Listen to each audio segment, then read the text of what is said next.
South African Municipal Workers Union is embroiled in a battle with National Treasury. It's over wage increases. The union has accused officials of trying to collapse the collective bargaining in the local government sector. We're joined by Koena Ramatlou, he's SAMWU's General Secretary. Koena, good evening. You always went into this year knowing that there were going to be difficulties around salaries. Let's talk about why you feel that government is now sabotaging the entire negotiation process.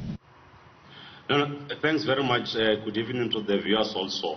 We just want to appreciate the opportunity and also thank workers that have been in the cold phase during this time of the COVID.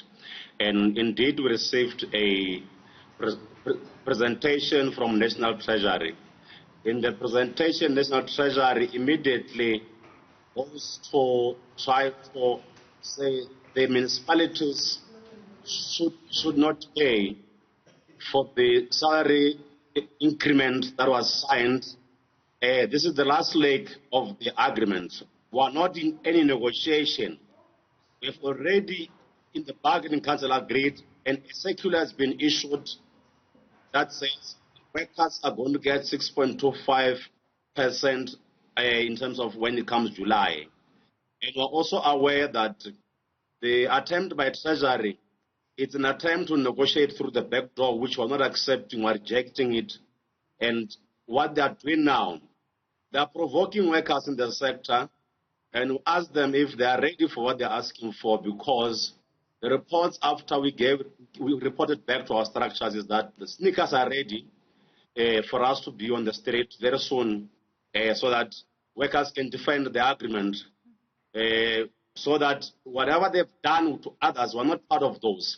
Well, where we are, we demand what we have signed for. The circular is out to say what must be paid out to workers, and we're saying that's what we're expecting, nothing else. Municipalities have held their own council meetings to deal with the budget adjustments to ensure that they accommodate increment of these workers.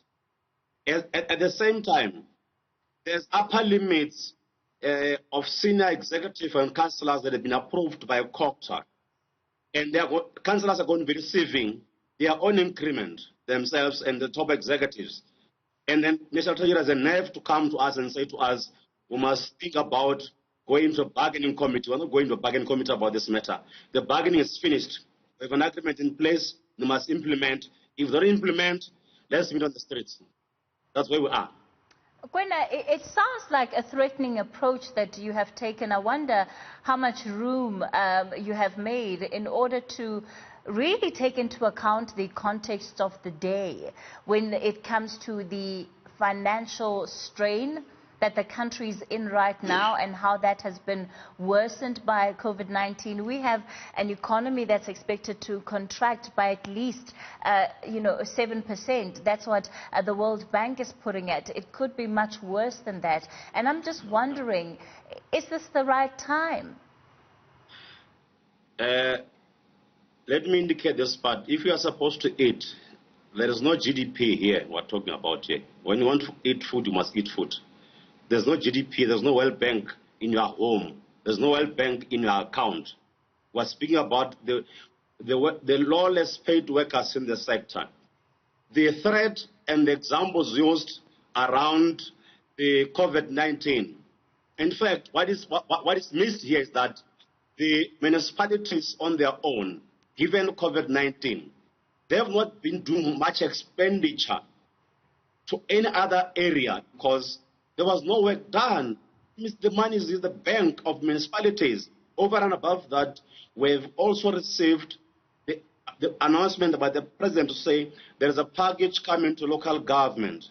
Therefore, the story of saying what is the contraction of the economy and what is where people can't pay for services and all of that, we hear that part. But over and above that, already municipalities had monies in their own accounts, and we can't use workers as a weakest point to deal with them and deny them an increment, while councillors and MPs and even top executives in government are going to get increment, and then we must clap hands and say workers must not get anything.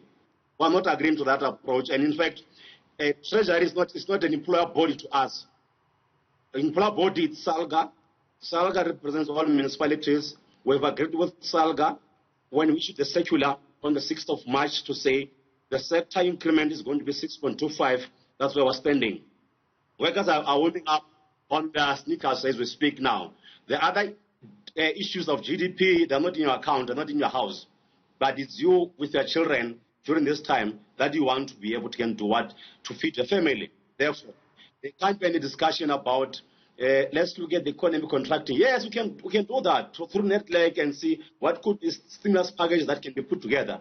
But we can't use workers as a stepping stone towards subsidizing councillors, MPs, top executive in municipalities, while those who are lowly paid get nothing. That we're not going to accept it.